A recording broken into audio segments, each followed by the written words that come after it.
Antes de observar unas simulaciones respecto al movimiento de una barra afectada por una inducción magnética, debo hacer una pequeña corrección a algo que se colocó en el video anterior, en donde estaba el ejemplo inicial de la barra. La situación es que cuando coloqué, marqué en qué lugar estaba el potencial más alto, eh, en el caso de la barra, coloqué, en este caso menos, coloqué más, y eso es un error. Y ya vamos a ver eh, por qué razón.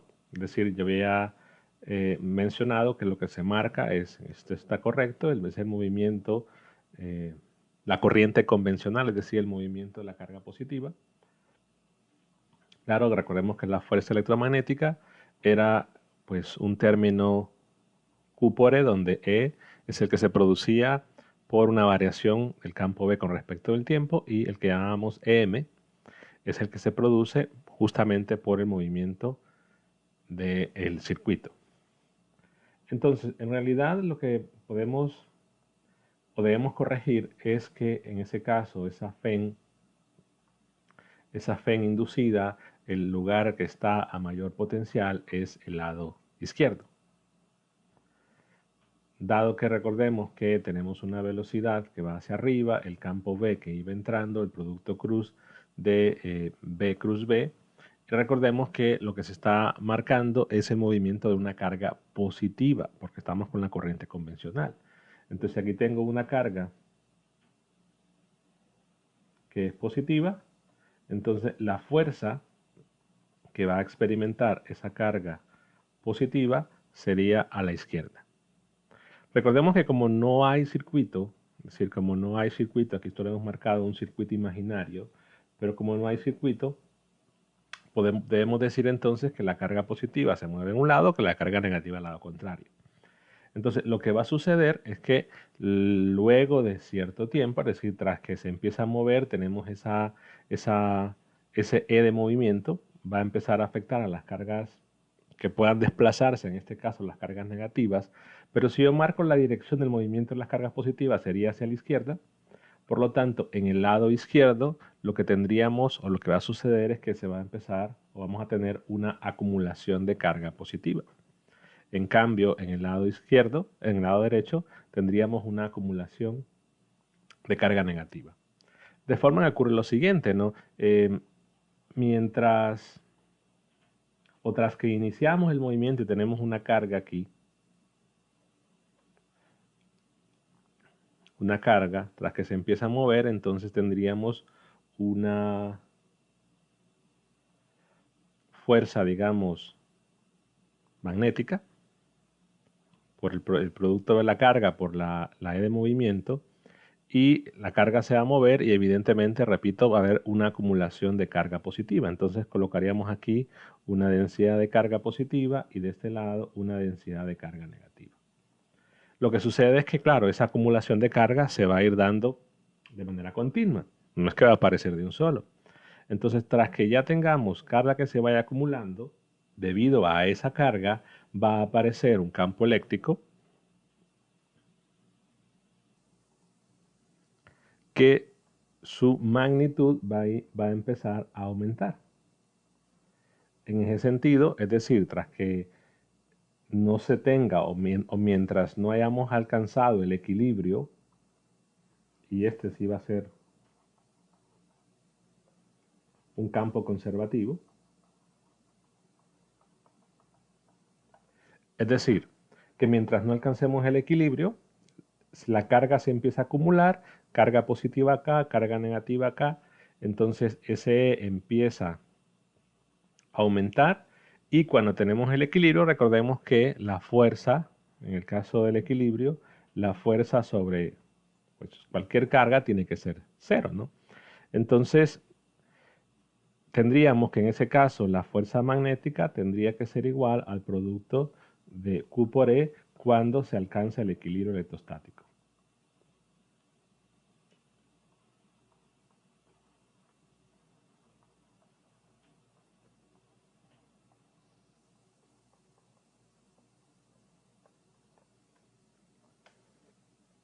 En ese momento que alcanzamos el equilibrio, pues el efecto neto de campo eléctrico tiene que ser cero.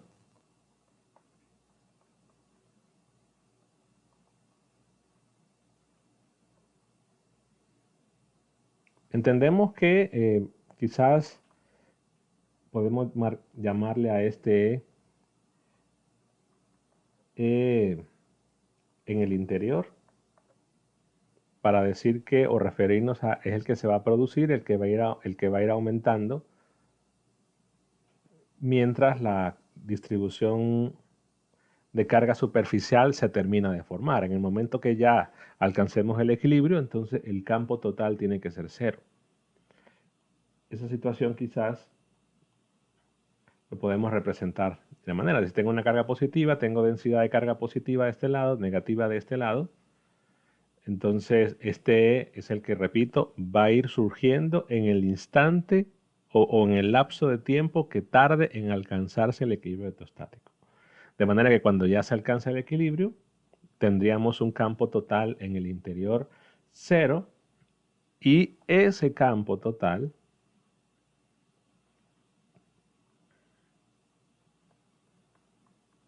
es la suma de los dos y por esa razón es cero. Entonces, notemos que mientras se está alcanzando el equilibrio, tendríamos ese campo eléctrico E, que le he llamado pues, E en el interior. Ese va a ser conservativo y evidentemente va o está relacionado con la FEG inducida. O sea que en este caso,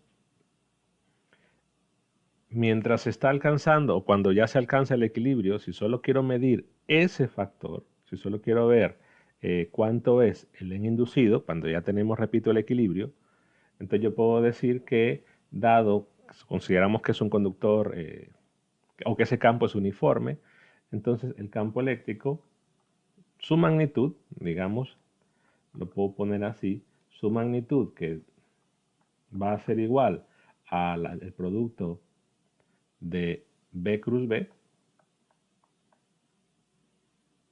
bueno, veámoslo así, la fuerza que experimenta una carga positiva es la fuerza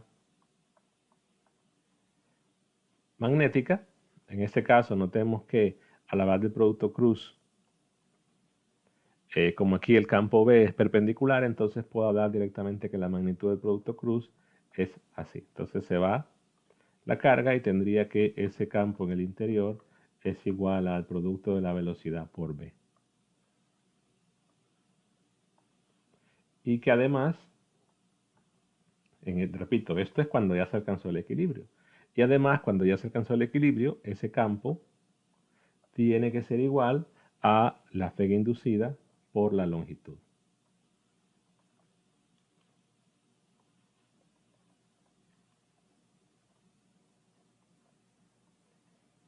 O sea que ese campo E interno, o que le llamo de esa forma, es conservativo. Entonces, Wagner menciona un ejemplo que dice que que habla de un observador en reposo, un observador en movimiento y que el campo E es igual a cero, pero esa situación tenemos que entenderla, que es la que se vio en capítulo 6, ¿no? Cuando teníamos un conductor en equilibrio, el campo eléctrico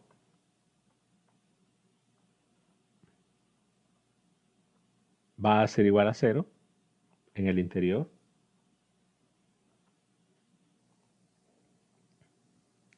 Pero este es cero porque este E es la suma vectorial, digamos, del producto B cruz B más ese en el interior debido a la carga superficial que tenemos. Pero claro, ¿no? Como la diferencia de potencial solo relaciona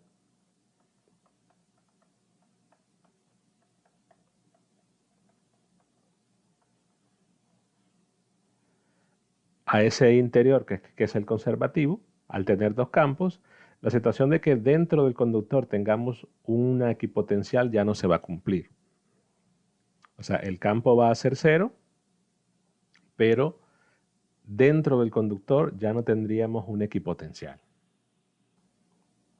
Y eso es bien simple, ¿no? Porque recordemos que si tengo este, que es la combinación de los dos, pero ya este de acá no es conservativo, entonces ya la relación para este total ya no va a ser esto. Entonces, claro, yo no puedo decir, bueno, es que si lee ceros porque el potencial es constante, no. Hay una diferencia de potencial y esa diferencia de potencial relaciona directamente el interior, que sería el que se vio en capítulo 6 para el conductor en equilibrio. Perdón, el que se vio en capítulo 3 para la presencia de una distribución de carga. Este E sería 0 porque estamos dentro de un conductor y se alcanzó el equilibrio, pero este E no es conservativo. Por esa razón, el potencial no es constante en este caso dentro del conductor. Hay una diferencia de potencial, pero resalto que el potencial más alto es el que está en el lado izquierdo, que sería la corrección que habría que hacer al comentario que coloqué en el video anterior. Si vemos una simulación de esto, la simulación ya la tienen en el aula virtual, que justamente habla del movimiento de una barra sobre o dentro de un campo B uniforme. Este enlace lo tienen ya en el aula virtual. Lo que vemos es una barra, notemos que hay una inducción B, que en este caso estoy colocando la que va entrando a la pantalla, a la página. Podemos también colocar valores de forma que vaya saliendo. Pero si recordamos el problema que estábamos trabajando, claro, la barra se va a mover en este caso de manera horizontal hacia la derecha en nuestro ejercicio y va vertical hacia arriba. Pero igual voy a colocar una inducción, en este caso, entrando para que sea similar. Entonces, si la velocidad es hacia la derecha, recordemos que dijimos que en la parte de arriba iba en la parte de arriba en esta simulación sería en la parte a la izquierda de nuestro problema, que recordemos que era este, ¿no? La velocidad de la barra hacia arriba, aquí la velocidad es a la derecha, pero el campo B viene entrando. Entonces, si le doy directamente, ven que puedo modificar la longitud de la barra, solo tengo que modificarla y darla de nuevo. Voy a poner la longitud mayor. Bueno, lo voy a dejar, creo que es 19. Y pues voy a darle play. Lo que podemos ver en este caso es que hay una acumulación de carga.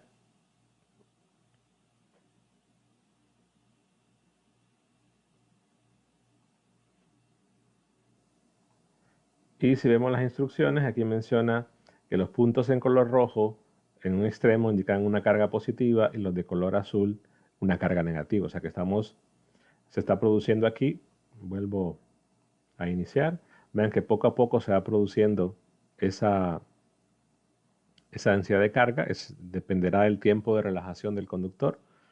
Cuando ya se produce o se alcanza el equilibrio dentro de la barra, entonces pues ya el campo en el interior total es igual a 0.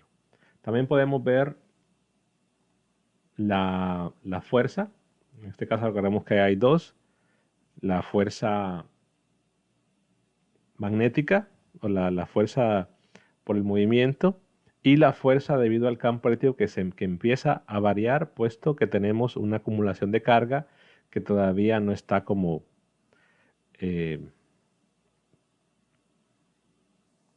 formada o que todavía no ha alcanzado el equilibrio.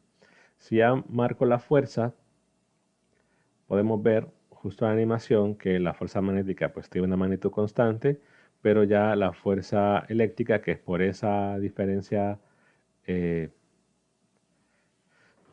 densidades de carga que tenemos en los extremos, empieza y cuando ya alcanza el equilibrio, las dos fuerzas son iguales y ya podemos establecer en base a lo que vimos, a la intensidad del campo B, a la velocidad, a la longitud de la barra, podemos decir directamente cuánto es, podemos obtener una relación en la fe inducida.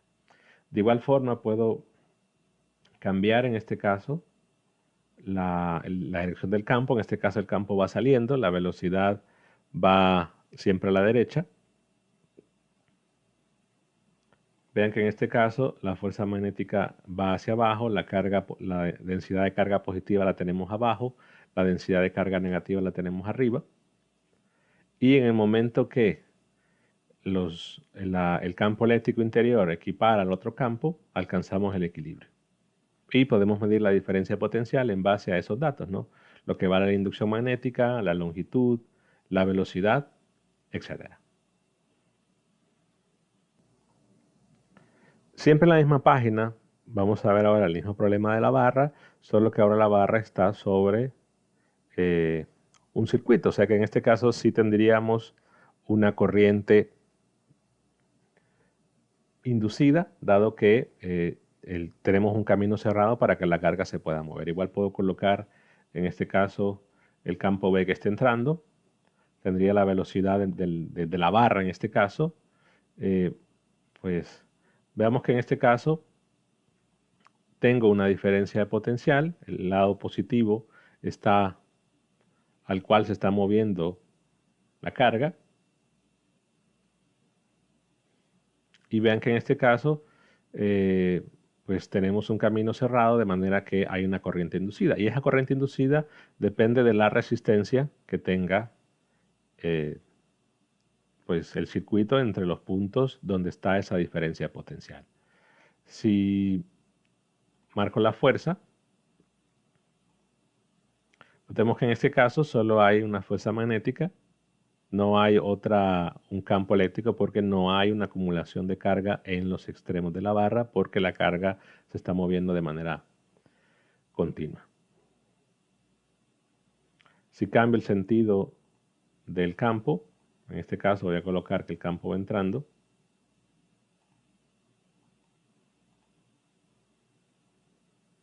pues lo que va a cambiar es que el potencial más grande estaría en el extremo de abajo y que el potencial menor estaría en el de arriba.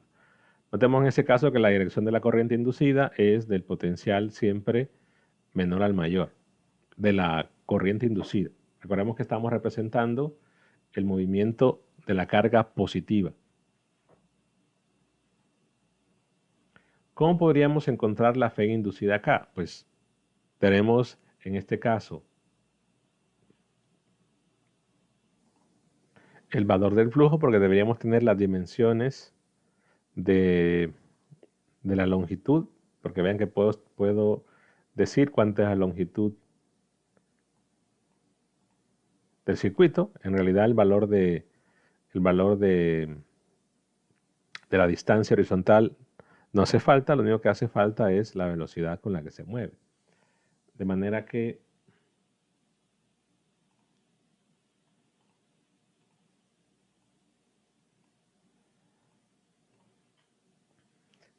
si yo defino una distancia, digamos, A, y defino una distancia L, el campo en este caso, recordemos que es un campo uniforme,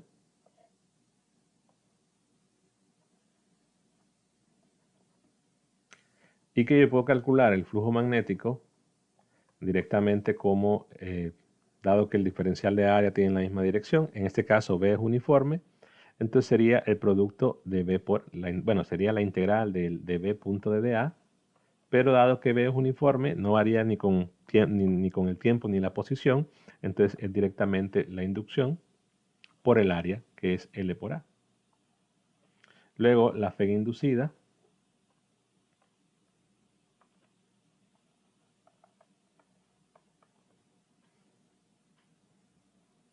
sería menos la derivada del flujo con respecto al tiempo y estarán de acuerdo que lo que cambia con respecto al tiempo es A. Entonces cuando derive A con respecto al tiempo sería la velocidad. Entonces tendríamos una multiplicación de BL por B. ¿Cómo encuentro ahora la corriente inducida? Bueno, tendría que medir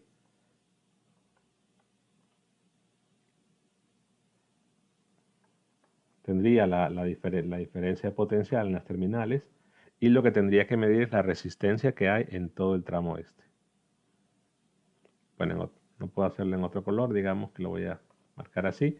Tendría que ver cuánta resistencia hay en esto. Y aplico directamente a la ley de Ohm. Entonces la corriente inducida es la pega inducida entre la resistencia.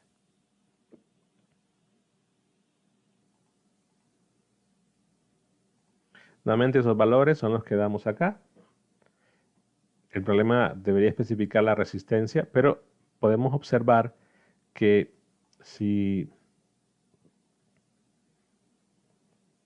hay un flujo que está cambiando y empiezo a recorrer más en el circuito, la resistencia pues va a ir aumentando. Lo que probablemente es, si se considera toda esta resistencia de la parte horizontal, lo que tendríamos es una resistencia que va a ir aumentando, y que implique que la corriente, pues recordemos aquí, al ir aumentando la corriente, la resistencia, perdón, y esto se mantiene constante porque esto solo depende de los valores de BL y B. Claro, el signo negativo nos permite establecer la convención de signos, cuál debería de ser, que repito, eso lo tenemos ya marcado en la barra. Está el lado de mayor potencial abajo, el lado de menor potencial. Pero otro punto importante que yo lo mencioné es, por ejemplo, en la parte inicial del circuito, o sea, en esta área de acá, es decir, lo que tengo marcado como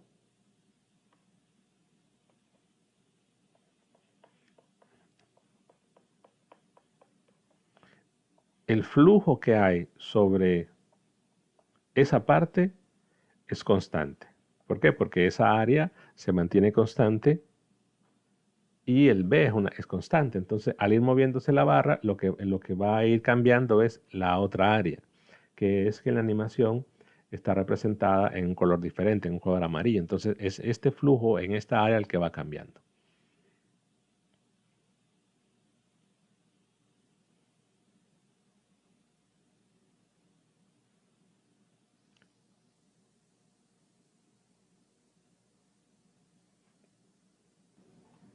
Normalmente en estos ejercicios, la resistencia que se considera es la resistencia de esta parte de acá. Se va a decir esta parte tiene un valor de R tal, de forma que la resistencia horizontal se desprecia. Pero si se considera, repito, lo que tendríamos es que la corriente iría disminuyendo con el tiempo.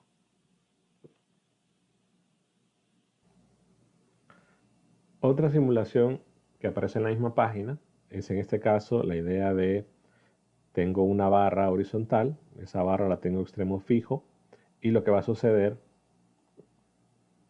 es que la barra empieza a girar.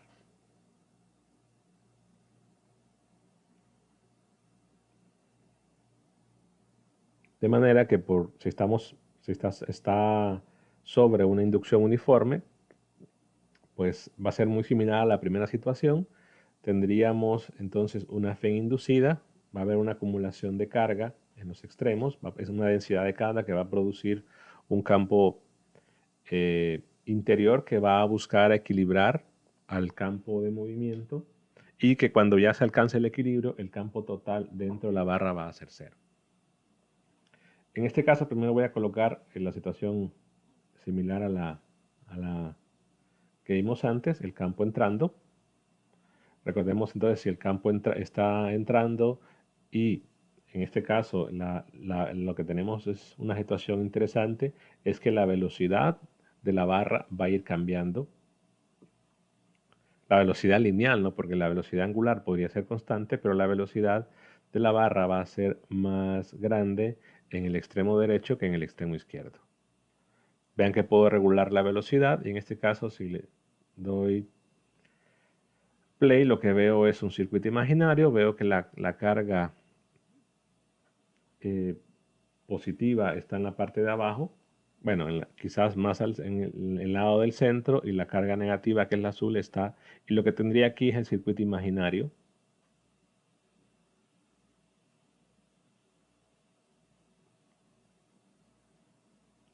Si ahora lo que hago es marcar la fuerza,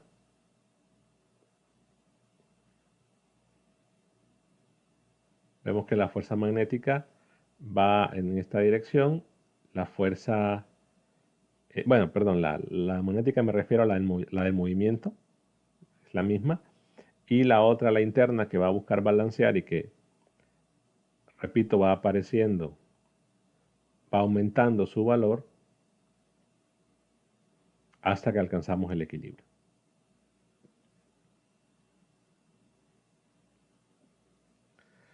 Dentro de esta misma página, si vamos aquí donde dice programas interactivos, hay otra simulación que es la que consideran dos barras, es decir, que se mueven dos barras a una velocidad V1, V2, son constantes, diferentes, de manera que las barras no se van a...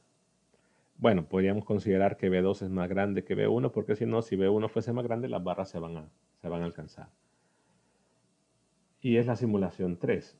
En ese caso lo que tenemos es dos rieles, es decir, las líneas horizontales son los rieles, tenemos dos circuitos que se mueven. Ven que aquí puedo regular la velocidad. En este caso voy a colocar velocidades iguales de forma que nunca se van a tocar, pero si coloco la velocidad de la barra 1 mayor que la de la barra 2,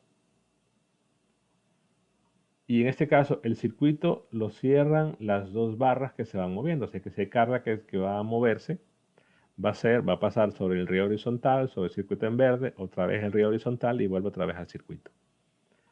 Entonces en este caso, vean que porque la velocidad de esta es más grande que la otra, en algún momento las barras se van a tocar. Digamos, voy a dejar una situación en donde las velocidades sean iguales.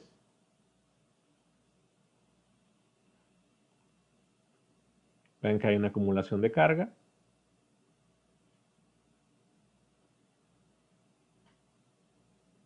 En este caso la positiva en ambos lados está abajo.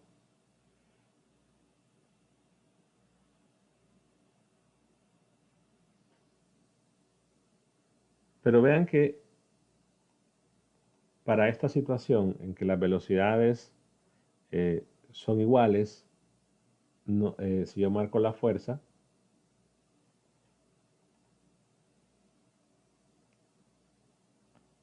desde un inicio, o quizás tras que se inicia la animación, tengo que la fuerza eléctrica por la diferencia, por las cargas superficiales que hay es igual a la magnética. Y ya está en equilibrio. Es decir, tengo un circuito, pero no hay movimiento de cargas. Hay un camino cerrado, pero no hay movimiento de carga. Digamos que voy a modificar esta velocidad, la voy a hacer más pequeña. Y en este caso, al ser más pequeña, o al ser diferente a la otra, vean que ahí tenemos ya un movimiento de carga, pero cuando son justamente iguales, es que aparece esa otra. Recordemos que esa otra, esa E de eléctrica, ese campo eléctrico conservativo que es por la diferencia de, de potencial, perdón, diferencia de por las cargas que hay, la diferencia de densidad de carga positiva y negativa es que aparece. Pero en este caso, pues quizá debemos entender por qué razón no hay una corriente inducida. Voy a volver a iniciarlo y voy a dar pausa. La situación es bastante simple.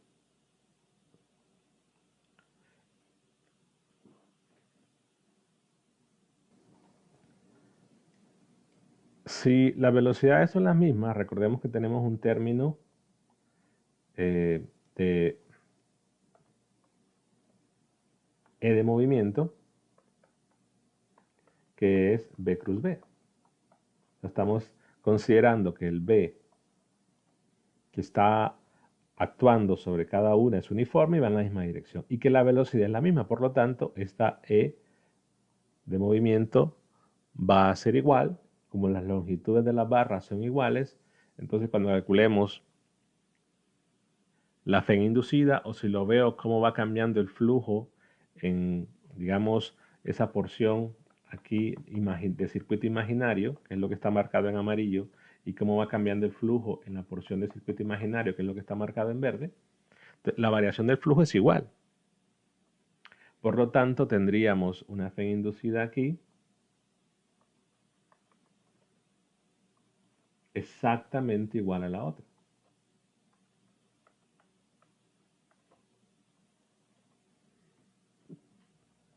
De forma que si considero resistencias de esta porción, o si de repente no las tomo en cuenta, al estar a el mismo potencial, o misma diferencia potencial, hago sumatoria de Kirchhoff y me doy cuenta que acá, si hubiera una resistencia, la corriente que va a pasar por ahí debe ser cero, ¿no? Porque la sumatoria de potenciales, de diferencias de potencial, tiene que ser cero. Y aquí tengo este potencial más el potencial de la resistencia, más el potencial acá, pero como estos son iguales y al sumar me quedan signos diferentes, entonces no habría corriente. Por el simple hecho de que la FEN inducida es igual que en las dos barras. Si modifico y en este caso coloco una mayor velocidad a la barra amarilla,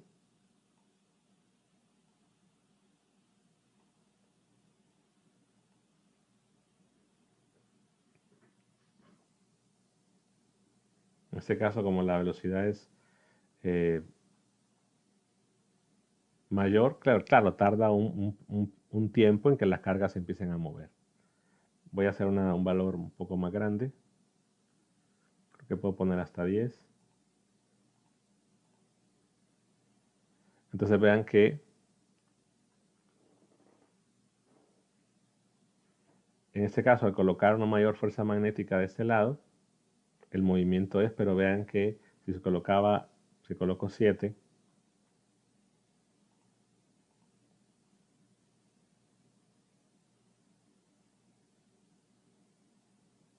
es decir, con 7 tengo un movimiento de carga positiva marcado en este sentido.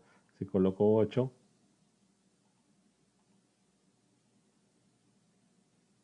sigue siendo en ese sentido, pero si coloco 10, ya es en otro sentido. Entonces, quizás una de las preguntas que tienen que hacerse es ¿por qué razón? Porque justamente al tener una velocidad de 8 o de 6 iba en la corriente o el sentido del movimiento de la carga iba en un sentido, y al colocar otro valor, en este caso 10, el movimiento de la carga pues es en otro. Otra simulación siempre colocada en la misma página es esta, el que tenga una espira que se va a mover, pues va a pasar por el interior de una inducción B, en este caso uniforme. Vemos que en este caso,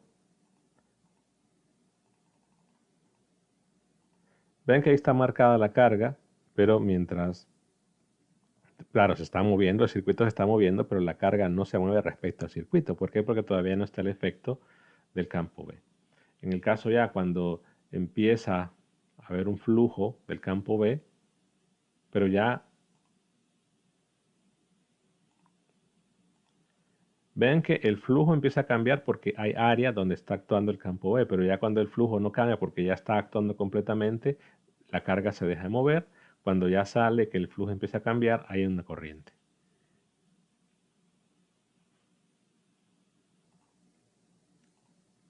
Por lo que en ese sentido podemos decir entonces que hay etapas, ¿no? Ven que hay una etapa, hay un movimiento, el flujo está aumentando, hay un movimiento de la carga en un sentido. Cuando el flujo empieza a disminuir, el movimiento de la carga es en otro sentido. Pues coincidiendo justamente con la ley de Lenz.